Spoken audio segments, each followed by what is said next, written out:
It's mailbag time here on NFL Daily, and we go live every single Monday and Wednesday. So make sure you subscribe and turn on those notifications. That way you can see your questions answered on the show.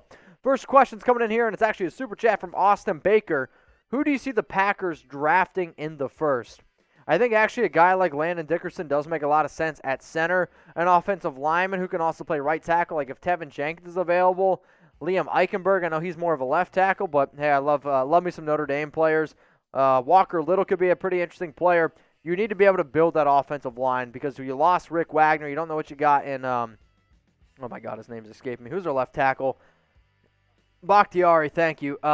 Bakhtiari, he's also not 100% healthy, so I'm going offensive line. Those are some of the players that I think keep in mind. Mariners fan. I'm a Mets fan. Should the Seahawks draft Landon Dickerson? The issue is I don't know if he's going to be available at number 56. He's probably the top center in this year's class, depending on how you slate some other players, but he could also play guard. But with the Seahawks having only picked 56, they also can't really trade up because they have a 4th-round pick and a 7th. If he's available, sure, but I don't know if he'll be there. All right, let's go to Johan. Should Miami draft Smith to help Tua to be a better quarterback? So I think it comes down to DeVonta Smith, Jamar Chase, or Jalen Waddle. It's really the pick of who you think is going to be the better pick out of those. I do think at least one of those guys will be available at 3, if not all 3 of those players. But I like DeVonta Smith, I like Jamar Chase, and I like Jalen Waddle. I don't want to say you can't miss because one of those guys, in terms of just the way it normally happens, ends up flopping. But if I had to pick, I will say DeVonta Smith being number 1. Jamar Chase will probably be number 2, and then Jalen Waddle will probably be number 3. And it's just because due to chemistry. But if in terms of just overall wide receiver talent, I'd probably just go with a guy like Jamar Chase. So, Johan, appreciate the question. If you want to get your questions featured on the show, all you got to do is use hashtag NFL or Super Chat. All right, we got Derek Spades. Thoughts on Giovanni Bernard to Atlanta? So Giovanni Bernard was released today by the Cincinnati Bengals. And when I say today, I mean April 7th, just so you all know. He played 8 years for the Bengals, and he's been an okay player. I'm actually a little upset we don't have the picture of him with his mustache. But you know what? That's okay. At age 29, 5'9", 205-pound running back, somebody that everyone's always said is a little bit undersized, can be a scat back. The injuries have started to pile up a little bit for him. But do I think he could be a useful player for Atlanta? Sure. But I'm not going to pay him anything more than $2 million a year. So if you think you can get him on a pretty cheap contract, I'd at least be open to exploring that. So go ahead and spam the comments. I want you to shout out your city. Let me know where you guys are watching from. We know we have a lot of different viewers here at Chat Sports, and we know we get people far and wide. And you know what, man? I always appreciate the amount of people we get here watching our shows. We get people in different countries as well. So what I want you to do is shout out your city. And then when you're shouting out your city, now I can see where you guys are watching from. But this is what I want you to do. Go ahead and download the Newsbreak app. So I don't care where you guys are watching. We got people in Dallas, Detroit, Charlotte, Las Vegas. I'm looking at the live chat right now. Whatever your city is, go download the Newsbreak app. That way you can stay up to date on the latest news. What's going on with weather? For us right now in Dallas, Texas, there's a tornado warning. You know how I found that out? The Newsbreak app. Go to chatsports.com/newsbreak. Download the app. That way you're staying up to date on everything going on. If you want to know what's going on in pop culture, you got that as well. Looking for some cool places to eat, that's there as well. Even more sports content. That's not just Chat Sports. If you want even more sports content from us, we're also on the Newsbreak app. So go to chatsports.com/Newsbreak. I promise y'all, it is your one-stop shop for everything going on in your city. And again, it doesn't matter what city you're in. It doesn't matter what your zip code is. Newsbreak is an awesome app to be able to have. So one more time, you got to go to chatsports.com/Newsbreak. You have to use that link. That way we get credit. So I'm just being honest with you. I'm trying to be transparent. It helps us out when you use that link. Local news and weather, politics, food, pop culture, sports content. And if you want to find more sports from us, all you got to do, download the app, look in that search bar, type in Cowboys Report, Raiders Report, 49ers Report, whatever your favorite team is, look it up in that search bar, and I guarantee you'll like what you get. All right, let's go to Bobby Ray. I think Mac Jones is overrated. I think Mac Jones is properly rated. The issue is if Mac Jones goes number 3 overall to the San Francisco 49ers, then yes, I 100% agree with you. I think he's going to be overrated. Mac, I thought, played well this past year. Do I also think that due to the talent he had around him that helps? no doubt about it. You had probably one of the best offensive lines in the entire, college football. You had Najee Harris, probably the best running back. You have probably the best wide receiver group. I mean, he has so much talent around him, but that's what Alabama does. It's also why we've seen some Alabama quarterbacks come to the NFL and struggle a little bit. Let's go to Kosh. What up, my man? I saw a statistic that Baker is actually the most accurate deep ball in a Twitter account called QB Stats, who would be your top 5 deep ball passers. Well, I mean, obviously if it's on Twitter, it has to be true, right? I mean, is your source Big Sills? Because if it is, it wouldn't surprise me. I mean, maybe this past year Baker was a good deep ball thrower, but I'm not going to say it has so much to do with Baker. I'm going to say it has more to do with that offensive line and more to do with that running game, really being able to open things up. And teams are really trying to stack the box up against Baker. If I were to go through my top 5 deep ball throwers, just for you, I'll put Baker in there, even though I don't really think it's going to be there. I'll go with Russell Wilson, Patrick Mahomes, Josh Allen. I'm actually going to throw Derek Carr in there, who had a pretty good year this past season throwing the ball down the field. And then let's throw out another name, as I'm totally blanking. Who? Aaron Rodgers. Yeah, let's go with Aaron Rodgers. Matthew Frey, Gardner Minshew to the Broncos for like a 5th. Why? I mean, if I'm Denver, why would anybody give up anything for Gardner Minshew? Like, I get that he's a fun player, and maybe if he grew out an afro like your picture, and if that's actually you, Matthew, that is just a phenomenal. It's Bob Ross. I don't know who that is. So, regardless, Gardner Minshew, though, to the Broncos for like a 5th. No, I'm good on that. Robert Bruce, hates all this great job, just like if the Patriots' uncle quarterback in the first round. Do you think they go defense and draft Parsons at 15, please? I know everyone's talking about the Patriots going for a quarterback, but if the early quarterback run happens, I don't see New England really trading up to number 4. I mean, maybe they try to do it, but if I'm New England, you're still trying to be able to build that defense, and a lot of the moves that they made was a little bit more generated around the defense. If Micah Parsons is there, I think it'd be an absolute great fit. I think also a player like a Jeremiah Will-Score-Moore would be a great fit for them. If they want to get ballsy and they want to go with a top running back, sure, it's not something that I would do.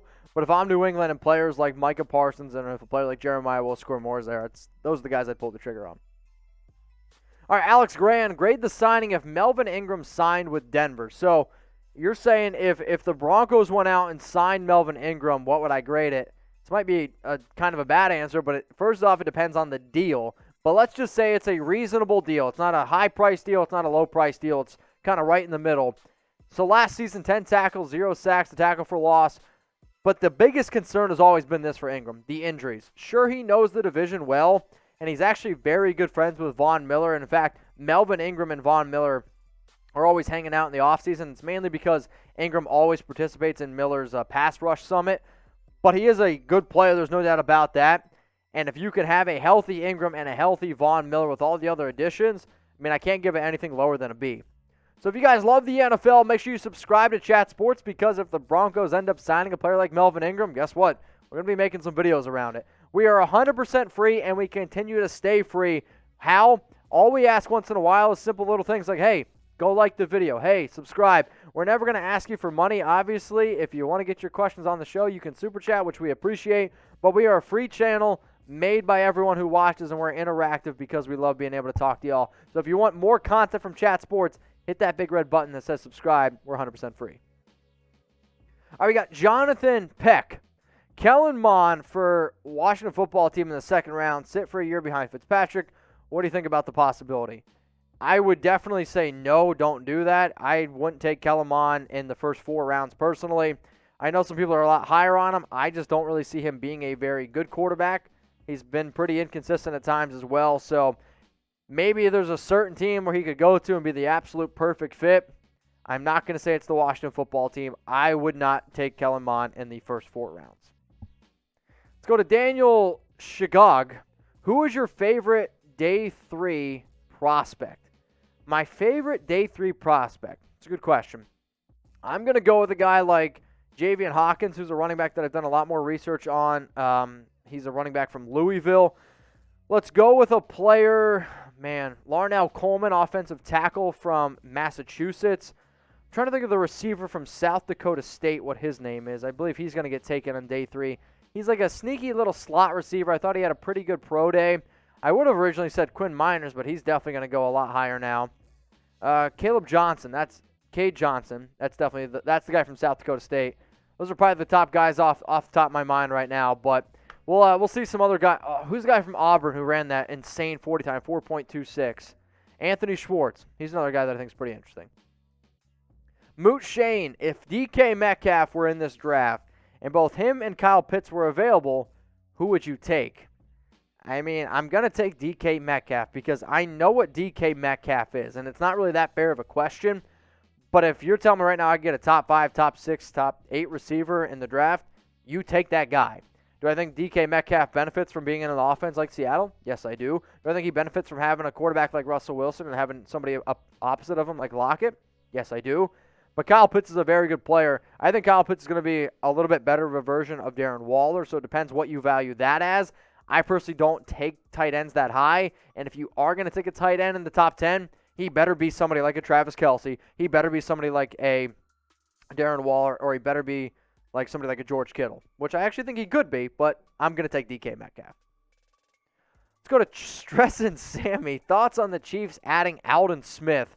So this is a pretty interesting question. And also, if anybody has any Chiefs questions out there, please go subscribe to our channel, youtube.com/ChiefsTV, or you can hit up my man, H. Graham NFL on Twitter. He runs our Chiefs channel.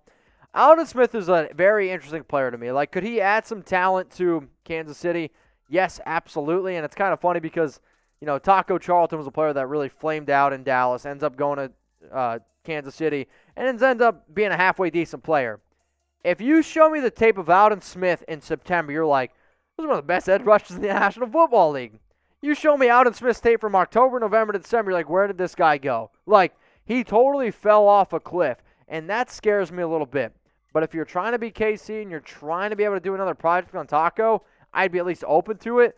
But the only way I'm going to bring him in is for a cheap deal. Like, that's the only way I'm open to Aldon Smith. So what do y'all think is the biggest rivalry in the NFL? There's a lot of big-time rivalries in sports. There's no doubt about it. Like, when I think of baseball, I think of the Yankees and the Red Sox. When I think of basketball, I still think of the Lakers and the Celtics, even though maybe it might be a little bit different now. But when I think of the NFL, I have a lot more rivalries that come to my mind. I mean, I think of the Steelers and the Ravens.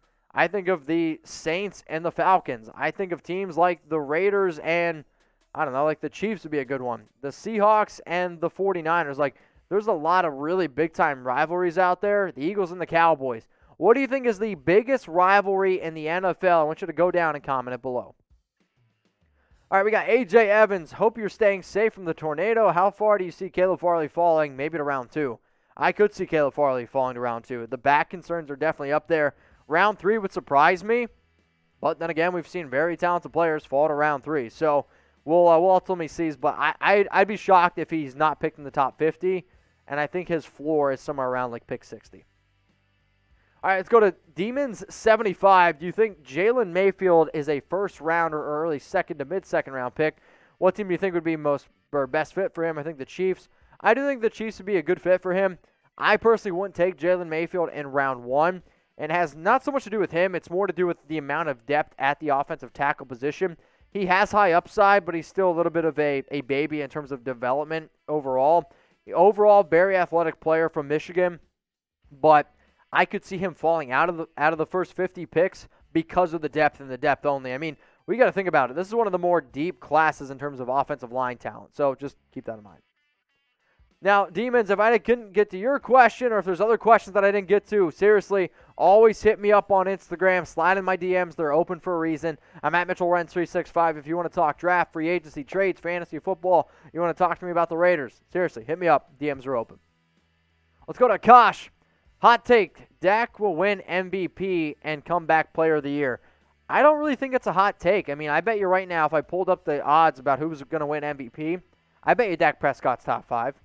And if he's not top 5, then he's top 10. So I think if a player is top 10 in MVP odds, I don't really think it's that hot of a take. The offense is there. And then with last season, Dak was on pace to throw for over 6,000 yards. Like, can we just think about that for a second? The defense was really bad, which, basically forced him to throw the football. But with that offense, and if they can get a guy like Kyle Pitts, I'll tell you what, good luck trying to stop that offense. The bigger concern, sure, is still their offensive line. I'm not saying I would address the offensive line with their first-round pick, but Dak for MVP, I don't think it's that much of a hot take. All right, we got Burn and Toast with a picture of Marshall after a few drinks of beer. Who do you think the Bears should take with number 20? Christian Darrisaw is probably the player that I think is the most likely. You need to really be able to address that offensive line. Maybe you go cornerback if a guy like J.C. Horn falls to you. Elijah Vera Tucker's pretty interesting. I know in a mock draft by Daniel Jeremiah, he had somebody who was a Greg Newsome was an option there. But if I'm Chicago, I'm going to go offensive line. I think Christian Darrisaw makes the most sense. All right, Chris, what up, my man? Thoughts on Eric Wilson to Philly? I think it's one of the best value signings this year. He is a stud last year for Minnesota. He was pretty good last season for Minnesota. And, yes, I do agree that Philly was able to get him. And, actually, I think the best value sign was also by Philly, and it was actually Anthony Harris for 1 year, $5 million. I thought Philly did a good job being able to bring in solid players for cheap deals. So I like the move, but in terms of best value signing, I think actually Anthony Harris is up there. All right, this will be the last question here. We got Spenhen. Dolphins trade pick number 18 with the Ravens for 27. I think they trade down on draft night. They could definitely be a team that drafts down or trades down, but I also could see them trading up because they have so much draft capital. 4 picks in the top 50. I'll say this, if the Dolphins trade back with the Baltimore Ravens, I'm going to get ballsy here, it involves Orlando Brown. That means they're also going to pay Brown high tackle money. They're going to pay him like a left tackle. So if that trade ends up happening, I'm going to say it right now, if the Ravens trade up with Miami, it also is going to involve Orlando Brown Jr.